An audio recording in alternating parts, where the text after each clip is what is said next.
সাম্প্রতিক সময়ে বাংলাদেশের পেঁয়াজের বাজার আবারও অস্থির হয়ে উঠেছে, যার কারণে দাম এখনও ঊর্ধ্বমুখী। এই অস্থিরতার কেন্দ্রবিন্দুতে রয়েছে রাজবাড়ী, যা পেঁয়াজ উৎপাদনের জন্য দেশের একটি সমৃদ্ধ জেলা।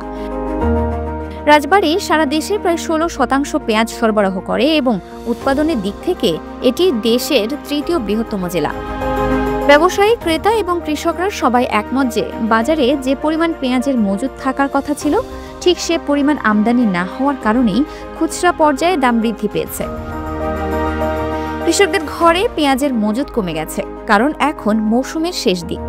গতকাল রাজবাড়ী খুচরা বাজারে ছাল পচা পেঁয়াজ বিক্রি হয়েছে 70 টাকা দরে, ভালো পেঁয়াজ বিক্রি হয়েছে 100 টাকা দরে। ব্যবসায়ীরা বলছেন, আজ হয়তো আরও 5 থেকে 10 টাকা দাম বাড়তে পারে। গত এক সপ্তাহ বা 5 দিন আগেও খুচরা পর্যায়ে যে পেঁয়াজের দাম 65 থেকে 70 টাকা ছিল, সেই পেঁয়াজটাই এখন 110 টাকা কেজিতে বিক্রি হচ্ছে। আজ কৃষকদেরকে প্রতি মণ পেঁয়াজ 3800 টাকা থেকে 4100 টাকা দরে কিনতে হয়েছে। ব্যবসায়ীরা আশা করছেন, বর্তমানে হালি মুড়ি কাটে পেঁয়াজ রোপণ হচ্ছে, যার ফলন বাজারে আসলে পেঁয়াজের বাজার অনেকটা স্থিতিশীল হয়ে আসবে। তবে এই মুহূর্তে খুচরা পেঁয়াজের দামের ঊর্ধ্বগতি সাধারণ ক্রেতাদের জন্য এক বড় ধরনের চাপ তৈরি করেছে। Multimedia desk, Dinajpur TV.